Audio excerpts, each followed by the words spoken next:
마태복음 6장 9절에서 15절 말씀 우리 한 절씩 교독하겠습니다. 9절 말씀입니다. 그러므로 너희는 이렇게 기도하라. 하늘에 계신 우리 아버지여, 이름이 거룩히 여김을 받으시오며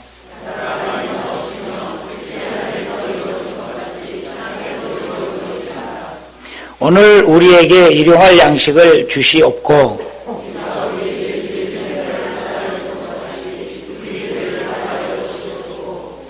우리를 시험에 들게 하지 마시옵고 다만 악에서 구하시옵소서. 나라와 권세와 영광이 아버지께 영원히 있사옵나이다. 아멘.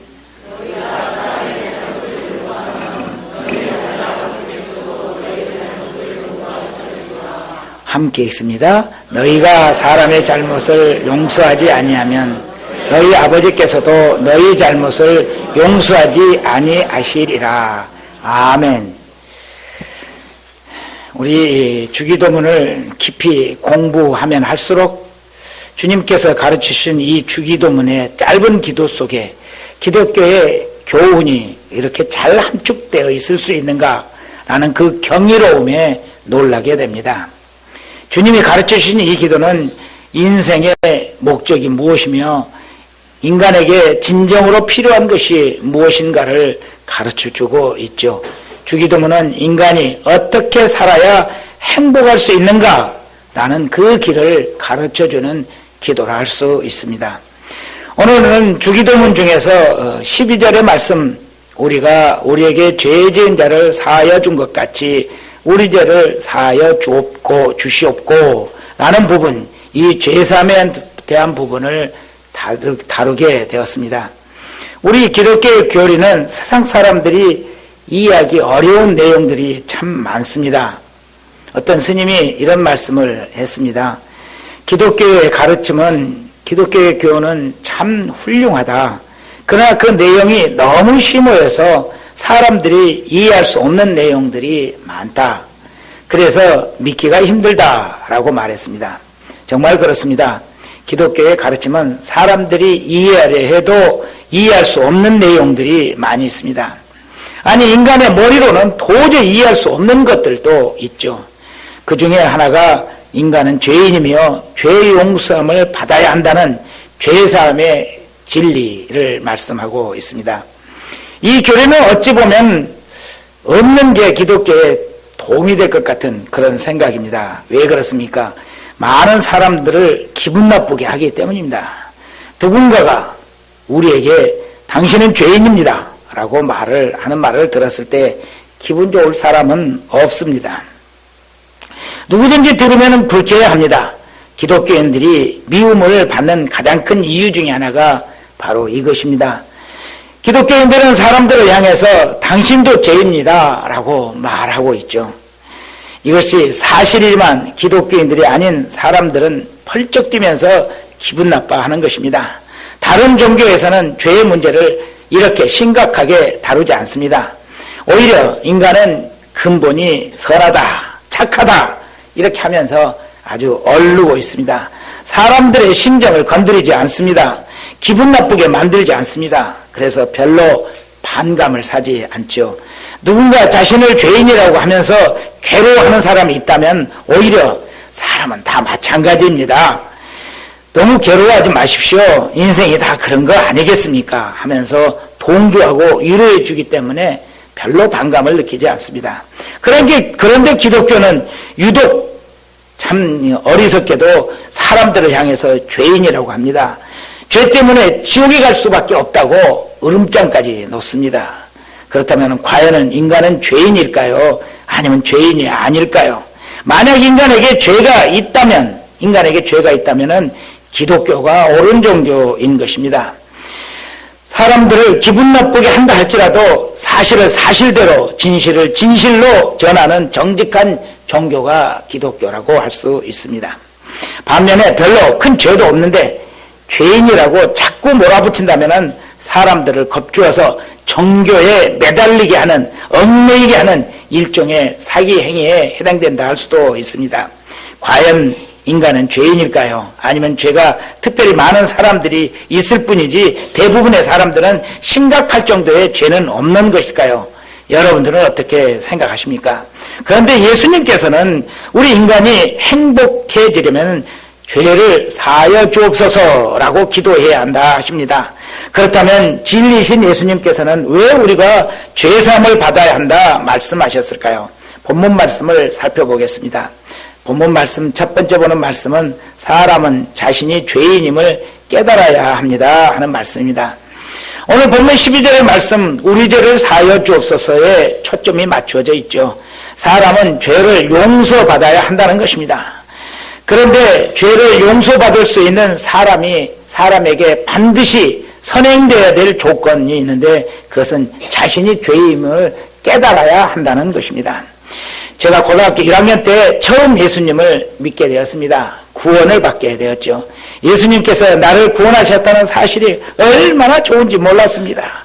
기뻐서 날아갈 것만 같았습니다. 정말 행복했습니다. 그래서 이 기쁜 소식을 누구에게 전해야 합니까?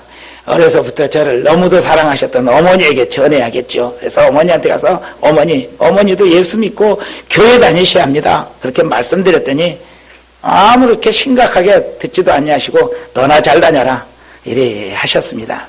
그래서 저는 안타까워서 어머니 예수님을 믿어야 죄 용서를 받을 수 있습니다. 천국 갈 수 있습니다. 어머니도 죄인입니다 라고 말씀을 드렸습니다. 그랬더니 어머니 아주 언짢아 하시면서 나는 죄 없다 이렇게 말씀하십니다. 이에 저는 모든 사람은 다 죄인입니다. 따라서 어머니도 죄인입니다. 그랬더니 이제는 화까지 내셨습니다. 어머니는 나만큼만 죄 없이 살라고 해라. 나 지금까지 양심껏 살았다. 난 죄 없어. 이러면서 딱 자르셨습니다. 그런 어머니께서 나중에 하나님을 믿게 되셨죠. 그때 제가 어머니께 다시 여쭤보았습니다. 어머니 죄 용서 받으셨습니까? 그때 어머니는 이렇게 대답하십니다. 글쎄다 용서해달라고 기도를 하긴 했는데 용서해 주셨는지 난 잘 모르겠다. 그래서 저는 어머니께 다시 물었습니다. 어머니는 무슨 죄가 있어서 용서해달라고 하셨습니까? 그랬더니 어머니께서는 이렇게 말씀하십니다. 죄 없는 사람이 어디 있겠냐? 사람은 다 죄인이지 나도 죄가 많아 하시면서 내가 말로 할 수 없는 죄인이야. 어떻게 내 죄를 다 말로 할 수 있겠니? 하시면서 자신이 죄인임을 인정하셨습니다. 그렇습니다. 사람은 자신이 죄인임을 깨달아야 죄 용서를 받을 수 있는 길이 죄 용서를 빌게 되고 그리고 죄 용서의 길을 가게 되는 것이죠. 사람은 혼자서 스스로 자신이 죄인임을 깨닫는 것은 불가능한 일입니다. 사람은 어떻게 죄인임을 깨달을 수 있습니까? 오직 내 안에 성령께서 깨닫게 하실 때에 자신이 죄인임을 깨닫게 되죠. 그때의 거부감 없이 죄인인 사실을 받아들이고 통회하며 죄 용서를 빌게 됩니다. 제가 우리 주가인교회를 개척하기 전에 시무했던 교회, 저 안암동에 있는 교회에 어떤 여자 집사님 한 분이 계셨는데 지금은 목사 사모님이 되셨습니다. 그런데 그분이 그때는 50대신 여자분이었는데 아주 엘리트입니다. 경기여고를 나오시고 서울대학을 나오셨습니다. 그리고 교회를 다닌 지가 벌써 40년이 넘었다고 합니다. 그런데 자신이 죄인인지를 잘 모르십니다. 그래서 회개를 한 적이 없습니다. 성경 말씀은 아주 잘 아시죠. 그 교회는 매주일 그룹 성경 공부를 했는데 장년들의 성경 공부 6개 조가 있었습니다. 그 중에 한 조의 리더이셨죠. 성경의 내용을 질문하면 아주 잘 대답을 하십니다. 그런데 자신이 죄인인지는 깨닫지 못하고 계셨습니다. 주일 성경 공부를 해서 토요일에 조장들이 모여서 2시부터 5시, 6시까지 주로 성경 공부를 했었는데 공부가 끝나면은 제가 그분을 차로 모시고 안암동에서 그분이 사는 세금점까지 모셔다 드리고 제가 사는 여의도로 돌아오고 했었습니다. 그런데 그분이 차에서 저에게 조심스럽게 묻습니다. 목사님, 회개하지 않는 사람은 천국에 갈 수 없나요? 걱정 섞인 목소리입니다. 저는 단호하게 말씀드렸습니다. 그렇습니다. 회개 없이는 천국에 들어갈 수 없죠. 왜 회개를 해보신 적이 없으십니까? 이래 물었더니 그 집사님은 회개를 하기는 했는데 아무리 생각해봐도 제가 정말 죽을 만큼 큰 죄를 지은 것 같지는 않습니다. 그래서 눈물을 흘리며 회개한 적은 없습니다. 예수를 믿어도 회개를 하지 않으면 천국에 갈 수 없는 것입니까? 참 대답하기 참 어렵죠. 그래도 저는 어떻게 합니까? 저는 예수를 믿기는 믿습니까? 라고 되물어야 했습니다. 그랬더니 그분이 대답하시기를 그럼요. 예수를 믿으니까 이렇게 교회도 나오고 교회 일도 열심히 하죠. 라고 대답했습니다. 그래서 저는 성경에 예수를 믿으면 천국 간다고 했으니 집사님이 예수님을 진정으로 믿는다면 천국 가시겠죠. 그런데 예수님을 진정으로 만나고 믿게 되면은 자신이 죄인임을 누구든지 깨닫게 되는 것입니다. 그러니 내가 어떤 죄인인지를 가르쳐달라고 하나님께 심각하게 기도해 보세요. 이리 말씀드렸습니다. 그랬더니 이분이 참 훌륭하신 분이죠. 아주 성실하고 열심히 있는 분이라서 그랬는지 자신이 안 되겠다 싶었는지 세금장에서 버스를 타고 새벽에 안암동까지 새벽 기도를 매일 나오기 시작했습니다. 4개월쯤 지나서 새벽 기도를 나오시던 어느 날 기도하시다가 갑자기 울기 시작했습니다. 정신없이 펑펑 울었습니다. 자신이 죄인임을 처음으로 깨닫게 된 것입니다. 성경은 모든 사람이 죄를 범하였다 말씀하죠. 그렇다면 모든 사람들이 무슨 죄를 지은 것일까요? 도대체 무슨 죄를 지었기에 사람들을 죄인이라고 하고 기분 나쁘게 하는 것입니까? 그 집사님께서도 그렇습니다. 어려서부터 부모님 말씀 잘 듣고 열심히 공부해서 항상 1등 했고 그 대학도 잘 가고 그리고 열심히 살고 남 나쁘게 하지 않았는데 내가 도대체 무슨 죄가 있다는 것일까? 고민하는 그런 분이었습니다. 그렇다고 하나님께서 우리들에게 말씀하시는 우리의 죄는 무엇이겠습니까? 첫째는 지적하는 것은 첫째는 하나님의 명령에 불순종하는 것이 죄라고 성경은 말씀합니다. 인류의 조상 아담은 하나님께서 선악을 알게 하는 나무의 열매는 먹지 말라 이렇게 했는데 그가 하나님의 이 말씀 명령을 불순종하고 따먹게 되었죠. 그것이 바로 하나님 앞에 죄가 된 것입니다. 첫 번째 죄는 불순종에서 나오는 것입니다. 두 번째는 십계명을 지키지 않는 것이 죄가 됩니다. 하나님께서 인간에게 주신 대표적인 법 그것은 십계명입니다. 십계명은 하나님께서 인간에게 왜 주셨습니까? 행복의 법칙으로 주신 것입니다. 우리는 십계명을 단순히 성경에 나와 있는 10가지 하나님의 명령 정도로 아는 수준 이것을 벗어나야겠습니다. 하나님께서 우리에게 주신 십계명은 사람이 행복하게 살 수 있는 최고의 법칙입니다. 이것을 잘 지키는 사람은 잘 행복하게 되는 것이고 이걸 지키지 않는 사람은 어려움을 겪게 되는 것이죠. 이것은 마치 식물이 물과 공기 그리고 햇빛에 의해서 자라게 되는 이치와 같습니다. 그것을 받고 그들은 꽃을 피우고 열매를 맺게 되는 것처럼 우리 인간이 행복하게 살기 위해서는 이 십계명 10가지를 잘 지켜야 합니다. 그러면 우리 인생에도 아름다운 인생이 열리게 되는 것이죠. 이것이 바로 하나님께서 우리에게 주신 법칙입니다. 그런데 이것을 지키지 않고 자기 마음대로 삽니다. 그것이 바로 죄가 되는 것이죠. 세 번째는 하나님을 떠난 죄가 있습니다. 하나님을 모르고 하나님을 거부하는 것 이것은 가장 큰 죄라고 할 수 있습니다. 우리 가정에서 자식들이 부모의 말을 잘 안 듣는 경우가 참 많이 있습니다. 그렇다고 해서 그 자식이 우리한테 불효했다고 말할 수는 없죠. 그러나 불효했다고 할 수 있는 사람이 있습니다. 그것은 아버지 싫습니다. 어머니 싫습니다. 그러고 집 나가서 다시는 엄마에게 아빠에게 돌아오지 않고 엄마 아빠를 부르지 않는다면 그는 정말 큰 죄가 되는 것입니다. 하나님께서는 우리들에게 이리 말씀하시죠. 내가 너를 낳았다. 너는 내 것이다. 이리 말씀하십니다. 그런데 우리들은 어떻습니까? 나는 하나님께서 만들지 않았습니다. 내가 태어났습니다. 라고 말합니다. 그리고 나는 하나님의 것이 아니다고 말합니다. 이것은 하나님 앞에 가장 큰 죄가 되고 있는 것입니다. 네 번째는 어떻습니까? 예수님을 믿지 않는 것이 죄가 된다고 합니다. 우리 말씀 함께 있습니다. 시작. 성령이 오시면 그가 죄에 대하여 의에 대하여 심판에 대하여 세상을 책망하리라. 그리 말씀하시고 죄에 대하여 하면 저희가 예수를 믿지 아니함이라고 말하고 있습니다. 또 함께 읽겠습니다. 시작. 정죄는 이것이니 곧 빛이 세상에 왔으되 사람들이 자기 행위가 악함으로 빛보다 어두움을 더 사랑한 것이니라. 아멘. 그렇습니다. 여기 세상에 오신 빛은 바로 예수님이시죠. 죄란 바로 예수님을 사랑하지 않고 예수님을 떠나게 있는 것이, 예수님을 믿지 않는 것이 죄가 된다는 말씀입니다. 사랑하는 여러분, 이 네 가지에 비추어 볼 때 여러분들은 죄인이라고 생각하십니까? 죄인이 아니라고 생각하십니까? 죄인임을 아는 것은 우리 자신이 아니라 우리 안에 있는 성령님께서 깨닫게 하시는 역사입니다. 우리가 죄인임을 아는 것은 우리 안에 성령님이 계셔서 깨닫게 하실 때 가능한 것입니다. 성령님 때문에 여러분이 죄인임을 깨닫고 인정할 수 있는 것입니다.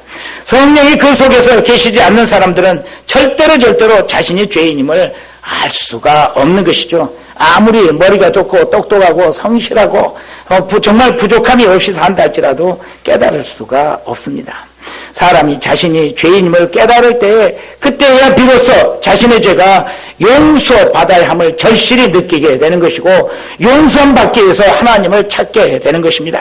그리고 죄의 용서함을 빌게 되고 죄의 용서함을 받을 수 있는 것이죠.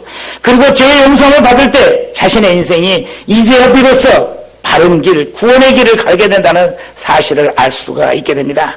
그 길을 가는 모든 사람들은 다 행복해하게 되는 것이죠. 금년표처럼 항상 기뻐할 수 있는 삶을 삽니다. 범사에 감사할 수 있는 삶을 살게 되는 것입니다. 그래서 우리는 죄의 용서함을 반드시 받아야만 하는 것이죠. 우리 중에 혹시 자신이 죄인임을 아직도 알지 못하는 분이 계시다면, 예수님께서 죄의 용서를 구하시지 않으신 분이 계시다면 오늘 집에 가셔서 진지하게 하나님께 내가 어떤 죄인지 깨닫게 해주십시오. 성령님 저의 죄를 깨닫게 해주십시오. 도와주십시오. 기도하시기 바랍니다. 성령님으로 죄인임을 깨달아 아시고 인정하시고 또 예수님을 믿어서 죄사함을 제대로 받으시기를 바랍니다. 두 번째 보는 말씀은 죄 지은 사람은 용서하는 것, 죄 지은 사람을 용서하는 것은 신자의 의무입니다. 우리 말씀 함께 있습니다. 시작. 우리가 우리에게 죄 지은 자를 사하여 준 것 같이 우리 죄를 사하여 주시옵고. 이 말씀은 우리들을 굉장히 놀라게 하고 또 두렵게 하는 말씀입니다. 주님은 우리가 우리에게 죄 지은 자를 용서해 주어야만 내 죄를 사하여 달라고 기도할 수 있다. 그러한 기도할 수 있는 자격이 있다라고 말씀하십니다. 이 기도는 우리에게 죄 지은 사람 중에서 일부만 용서하고 절대 용서할 수 있는 몇 사람 남겨도 된다는 말씀은 아닙니다. 죄 지은 모든 사람 한 사람 빠짐없이 다 용서한 후에 내게 와서 죄를 용서해달라고 기도해야 한다는 말씀입니다. 이러한 사람이 진정 우리 죄를 용서하여 주옵소서라고 기도할 수 있는 자격이 있다는 것입니다. 여기에서 먼저 생각해 보는 것은 첫째, 우리는 우리에게 죄 지은 사람을 가지고 있다는 것입니다. 아마 여러분 중에 한 분도 여러분에게 잘못하는 것 하나도 없는 사람들만 세상에 사는 사람은 없을 것입니다. 우리에게 잘못한 사람들이 다 있다는 말씀입니다. 어떤 사람은 남편도 용서하지 못합니다. 남편이 약속을 어겼기 때문입니다. 남편이 사랑이 변했기 때문입니다. 자신만 알고 살기 때문입니다. 둘만 서로 사랑하자는 약속을 어겼기 때문입니다. 무시하기 때문입니다. 아내의 약점을 알고 그 약점을 이용하는 야비함을 보이기 때문입니다. 어떤 사람은 반대로 아내를 용서하지 못하는 사람도 있습니다. 가정 살림에 신경 쓰지 않고 밖으로 나다닌다는 것입니다. 남편에게 신경을 쓰지 않기 때문이라고 합니다. 아이들을 돌보지 않고 내팽개쳤기 때문이라고 합니다. 남편인 자신을 무시한다고 합니다. 벌어다준 도루로 살림을 제대로 못한다고 합니다. 또 어떤 사람들은 자녀도 용서하지 못하는 사람들이 있습니다. 자녀가 부모의 말을 듣지 않고 지 맘대로 하기 때문입니다. 하라는 공부는 하지 않고 친구들과 어울려 부모의 눈을 살살 피하면서 쏟아지기 때문입니다. 버릇이 없기 때문입니다. 부모에게 공손하게 말하지 못하기 때문입니다. 그런데 심각한 것은 고부간이죠. 고부간에는 특별히 용서 못해야 될 갈등이 많이 있습니다. 모든 것이 서로의 마음에 들지를 않습니다. 상대가 하는 것은 모두 다 이해할 수 없고 다 잘못되고 틀렸습니다. 그 외에도 서로 용서할 수 없는 처지에 있는 사람들은 우리들 각자에게 많이 있습니다. 친구 간에 돈을 빌리고 갚지를 않는 사람, 친구 간에 승진의 기회를 빼앗고도 미안해하지도 않고 부하다르듯 하는 사람, 필요할 때는 간도 빼지듯 하다가 자기가 덕을 베풀어야 할 자리에서는 오히려 갑질하는 사람, 직장에서 상사라고 아랫사람에게 함부로 대하며 반말하고 인격을 무시하는 사람, 찰떡같이 약속을 해놓고 미안하다 말은 한마디 없이 그 약속을 어겨버리는 사람, 자기가 내가 가진 것이 없다고, 내가 배운 것이 없다고 무시하는 사람들, 세상에는 눈꼴 사납고 벨 꼴리는 사람들이 너무너무 많습니다. 정말 용서하기 힘든 사람들이 많이 있습니다. 모두 용서할 수 없습니다. 너무 싫어서 생각조차 하기 싫은 사람들이 있습니다. 그런데 하나님께서는 우리에게 이리 말씀하십니다. 우리가 우리에게 죄 지은 모든 사람을 용서하니, 우리가 우리에게 죄 지은 모든 사람을 용서하오니 우리 죄를 사하여 주옵소서 기도하라 하십니다. 어쩌면 불가능한 것을 우리에게 요구하는 것만 같습니다. 그러나 우리는 우리에게 죄 지은 사람을 모두 용서해야만 합니다. 두 번째, 용서하는 것은 신자의 의무이기 때문이죠. 예수님은 말씀하십니다. 우리 함께 읽습니다. 시작. 서서 기도할 때에 아무에게나 해무가 있거든 용서하라. 그리하면 하늘에 계신 너희 아버지도 너희 허물을 사하여 주시리라. 아멘.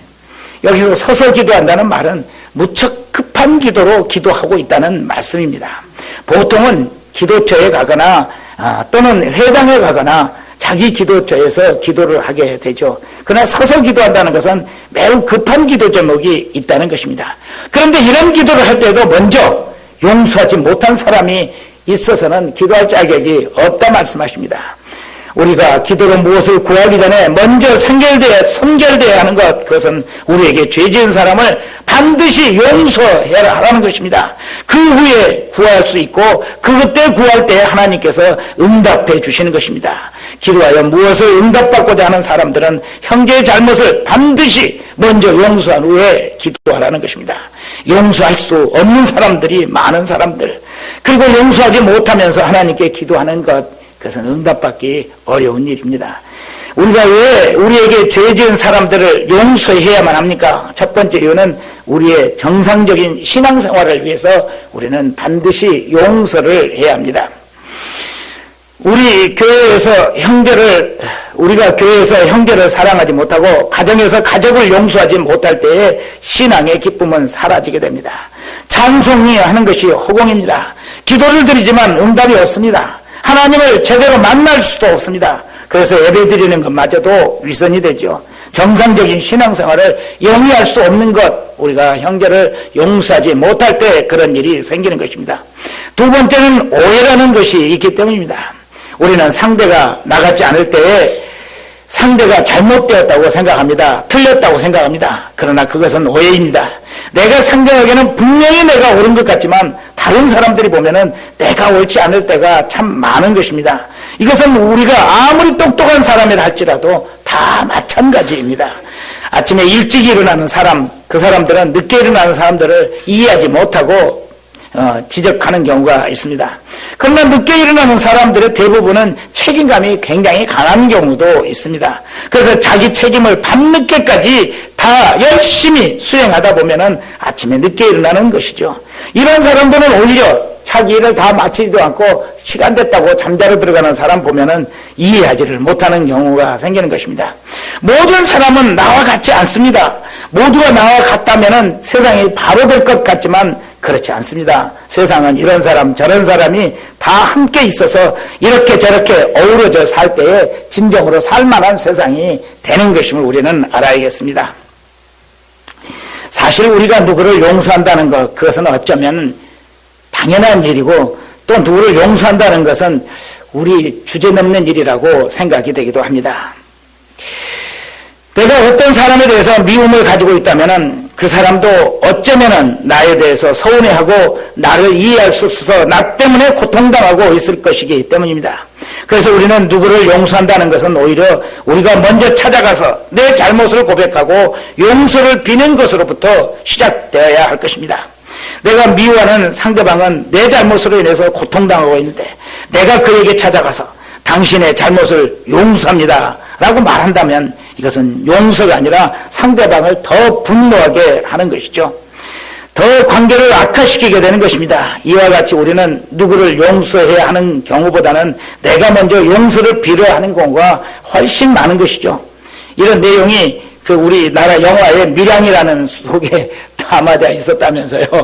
저는 그 영화를 보지도 않아서 얘기만 들어서 알지만 누군가 죄를 지은 사람이 나는 하나님께 죄 용서를 다 받았습니다. 자기는 피해당한 사람은 용서하지도 못했는데 용서됐다고 좋아하니까 더 시험에 들어버렸다 이런 얘기를 합니다. 이와 같이 우리는 누구를 용서하는 경우보다는 내가 먼저 용서를 빌어야 하는 경우가 더 많습니다. 그러니 우리가 누구를 용서하지 못한다는 것은 어쩌면은 참 어리석은 생각 속에 빠져 있는 것이나 다름없겠죠.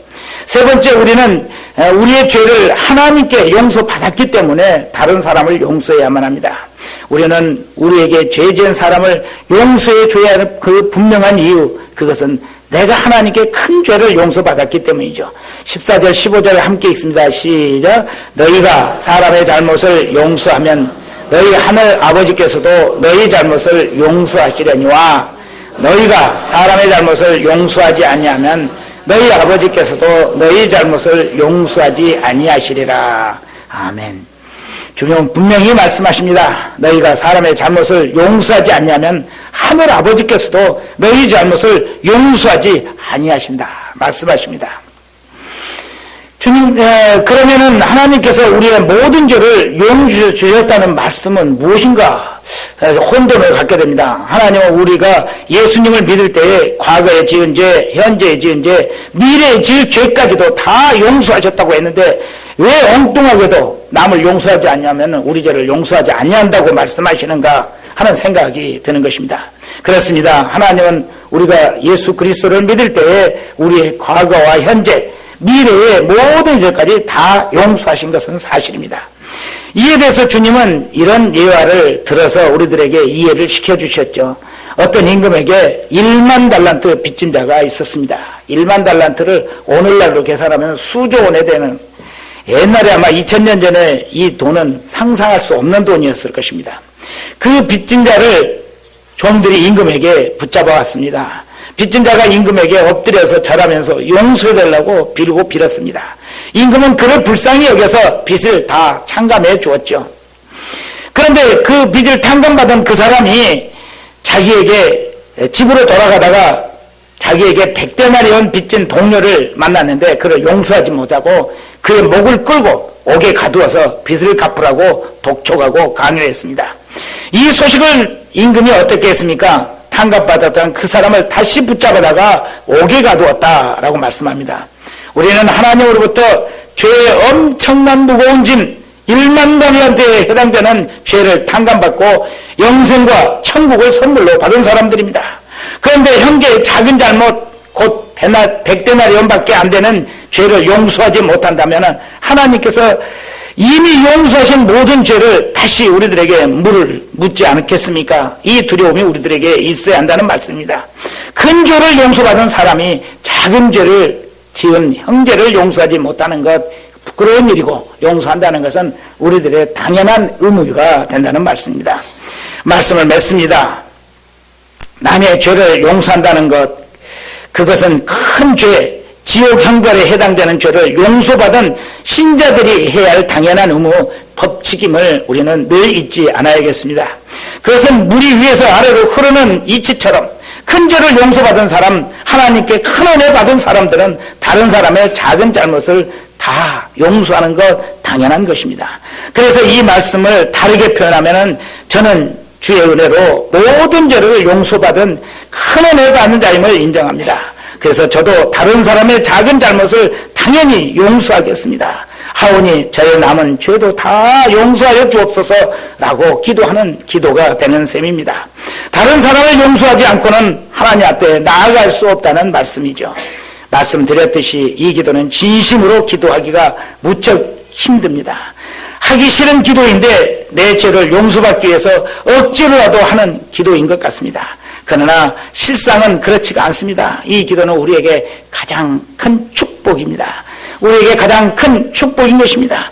이 기도는 우리에게 형제를 용서하지 못해서 오는 불행의 굴레를 벗어버리게 하는 축복의 통로입니다.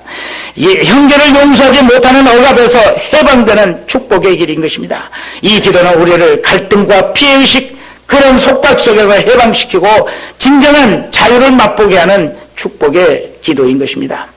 1907년 영국의 웨일즈 지방에서 위대한 부흥운동이 있었습니다. 그것은 작은 교회 한 부인으로부터 시작되었다고 합니다.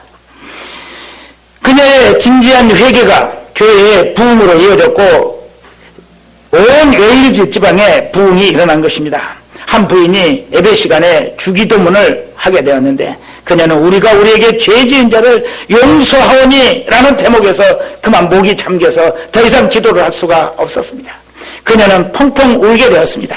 자신을 모함하고 아프게 하는 형제의 얼굴이 떠올랐기 때문입니다. 기도를 계속할 수 없었습니다. 그녀는 예배당을 뛰쳐나갔습니다. 그 길로 형제를 찾아갔습니다. 그리고 그를 증오했던 자신을 용서해달라고 빌었습니다.